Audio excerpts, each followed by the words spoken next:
प्रकाश का परावर्तन क्या है? Reflection of light. उसको समझने के लिए पहले चित्र देखो। प्रकाश जिस तल से परावर्तित होता है, परावर्तन का अर्थ क्या होता है? अपने मार्ग पर क्या हो जाना, वापस लौट आना। समझ रहे हो ना? जैसे आप स्कूल जाते हैं, स्कूल में अपने पढ़ाई पढ़ने के बाद क्या करते हो, घर वापस लौट आते हो। तो हो गया सिस्टम किसका? परावर्तन का। इसे ही परावर्तन कहते हैं। बाजार गए, सब्जी खरीद के घर आ गए, इसे क्या कहेंगे? प्रकाश का परावर्तन कहेंगे। ना कि बाजार गए, सब्जी खरीद के मम्मा के चले गए, तो उसे अपवर्तन कहेंगे। समझो ना? अगर झोला लेकर बाजार करने गए हैं, आप बाजार करके घर लौट आए हैं, तो क्या हो गया? परावर्तन हो गया।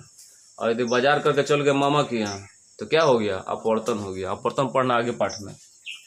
जिस तल से प्रकाश अपने माध्यम में वापस लौटता है, जैसे ये एक तल हमने बनाया, देखिए ये पॉलिश कर दिया हमने। इस तरह का पॉलिश का डिजाइन होता है। पॉलिश मतलब पेंट कर दिया हमने। तो जिस तल से पेंट न भी करें, कोई क्या हो, अपारदर्शक तल हो, जैसे मान लीजिए दीवार भी हो सकता है। परावर्तन के लिए पॉलिश पेंट करने की जरूरत नहीं है। कोई ऐसा पृष्ठ ले लीजिए जिसमें प्रकाश आर पार न जा सकता हो। लकड़ी भी ले लीजिए, ये भी एक परावर्तक तल का काम कर सकता है। लेकिन हमने पॉलिश किया है, इस पाठ में हमको पॉलिश रूप में बताना है आपको, ठीक है। तो जिस तल को हमने क्या किया है, पॉलिश किया है, या जिस तल से प्रकाश क्या होता है, अपने माध्यम में वापस लौटता है, उस तल को क्या कहते हैं? परावर्तक तल कहते हैं। परावर्तक तल का अर्थ क्या है? इसका यही काम है कि जो प्रकाश आएगी उसे हम दूसरे माध्यम में जाने नहीं देंगे, उसे अपने माध्यम में क्या करेंगे? वापस लौटा देंगे, ठीक है। उसे कहते हैं क्या? परावर्तक तल। अब सुनो, जो किरण तल से क्या करती है? टकराती है। ये देखिए, इसकी दिशा देखिए, ये किरण बाहर से आई है और तल से क्या हो गई? टकरा गई।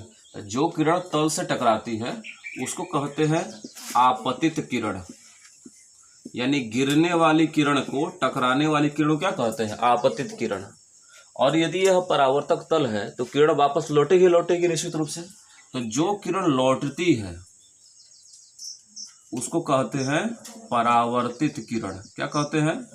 लौटने वाली किरण क्या कहते हैं? परावर्तित किरण।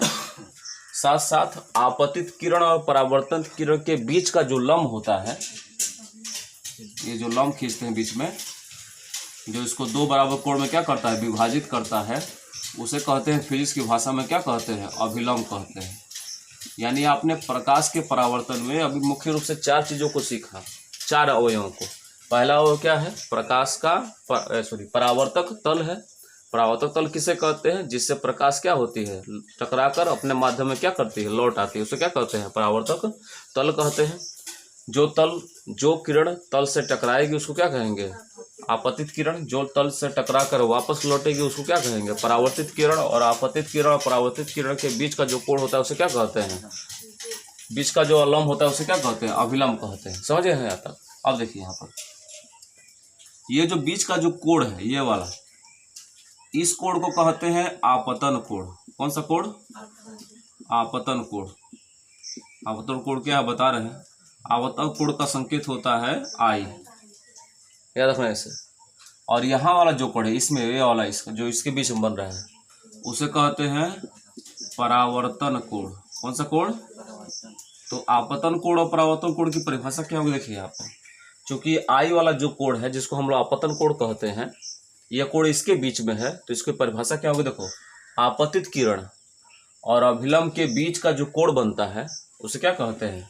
आपतन कोण कहते हैं। आपतन कोण आपतित किरण और अभिलंब के बीच के कोण को कहते हैं। आपतन कोण का संकेत क्या होता है? आई। एक एक लाइन बढ़िया समझिए। और परावर्तन कोण किसे कहेंगे? कौन बताएगा?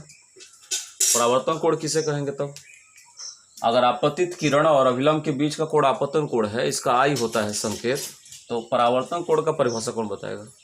अभिलंब और परावर्तित किरण के बीच का कोण परावर्तन कोण। हाँ, अभिलंब और परावर्तित किरण के बीच का कोण क्या कहलाता है? बढ़ जाओ, परावर्तन कोण कहलाता है। परावर्तन कोण का संकेत क्या होता है? आर। याद करना। चूंकि अभिलंब 90 डिग्री का कोण बनाकर परावर्तक तल के बिंदु को मिलता है, इसलिए यह दोनों कोण क्या होते हैं? आपस में बराबर होते हैं। सपोज करिए, आपतित किरण और परावर्तित किरण के बीच का कोण अगर 60 अंश का हो, तो आपतन कोण भी 30 अंश का होगा, और परावर्तन कोण भी कितने अंश का होगा? 30 अंश का।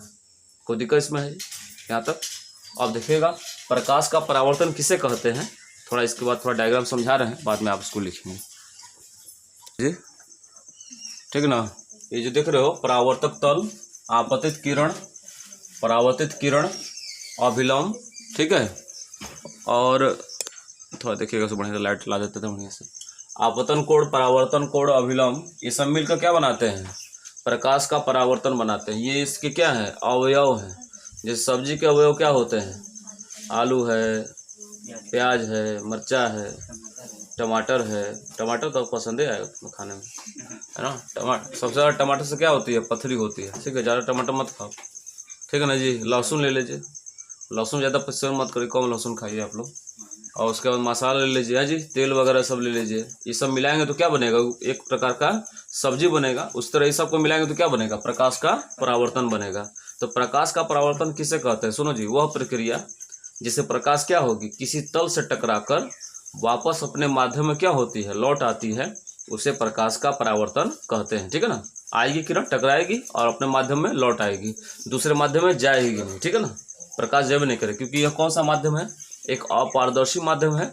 इसको आप लकड़ी ले सकते हो, या कोई ईंट वाला कोई सतह ले सकते हैं, दीवार ले सकते हैं, या कोई पॉलिश किया हुआ कोई पृष्ठ ले सकते हैं, जिसमें किरण को दूसरे माध्यम में जाने नहीं दिया जाता है, बस उसे आने देते हैं और टकरा कर उसे लौट जाने देते हैं। तो प्रकाश का वह अभिक्रिया जिसे प्रकाश किसी तल से टकराकर वह अपने माध्यम में क्या होती है? लौट आती है, उसे प्रकाश का परावर्तन कहते हैं। और प्रकाश के परावर्तन के कितने नियम होते हैं? 2 नियम होते हैं। इसको बढ़िया से याद कर लो, परीक्षा में बड़ा पूछता है। प्रकाश के परावर्तन कितने नियम होंगे? 2 नियम। पहला नियम क्या है? वो चित्र में है, दोनों नियम चित्र में ही है। देखो जी, पहला नियम क्या है? सुनो, प्रकाश के परावर्तन का पहला नियम, आपतित किरण, परावर्तित किरण और अभिलंब परावर्तक तल के एक ही बिंदु पर स्थित होते हैं। ये तीनों जो हैं, कौन कौन? आपतित किरण, है ना जी, और कौन सी किरण? परावर्तित किरण, चित्र में देख लो। और जो तीसरा होता है क्या? अभिलंब।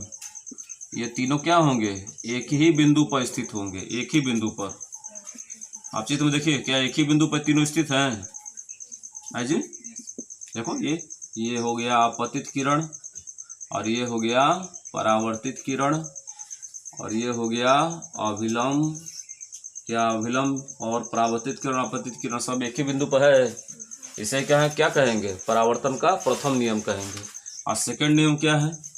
क्योंकि अभिलंब इसे 2 बराबर भागों में क्या करता है? विभाजित करता है, जिस कारण कोण I बराबर क्या होगा? कोण R होगा। मतलब परावर्तन की क्रिया में आपतन कोण और परावर्तन कोण क्या होता है? आपस में बराबर होते हैं। बहुत सिंपल सा नियम, ज़्यादा कोई कठिन थोड़े है। आपतित किरण, परावर्तित किरण और अभिलंब परावर्तक तल के एक ही बिंदु पर होंगे, और दूसरा आपतन कोण और परावर्तन कोण क्या होंगे? दोनों आपस में बराबर होंगे।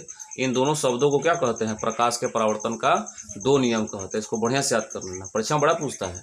प्रकाश का परावर्तन किसे कहते हैं? किरण आरेख द्वारा इसके परावर्तन के नियम का उल्लेख कीजिए। तो इसको बढ़िया से आप याद कर लीजिएगा। अवयव को थोड़ा बढ़ा चढ़ा लिख सकते हैं। अगर 1-2 नंबर का आया है तो सीधे परिभाषा लिखो और नियम लिखिए।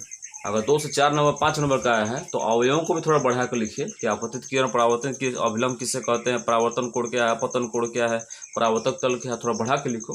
परीक्षा में जितना नंबर का देगा उतना नंबर का हम भी लिखेंगे भी, समझ हो ना। इस तरह में थोड़ा ज़्यादा नंबर पाते हैं लोग। अब बाद में परीक्षा में जानते हो क्या कहते हैं? कहते हैं मैं इतना लिख ले रहो नहीं, काहे कम पढ़नी है। और कुछ लोग कहते हैं हम कम लिख ले में ज़्यादा नंबर पढ़ ले बनी। तो जितने नंबर का सवाल होता है उसी हिसाब से आंसर देते हैं, समय बर्बाद नहीं होगा आपका।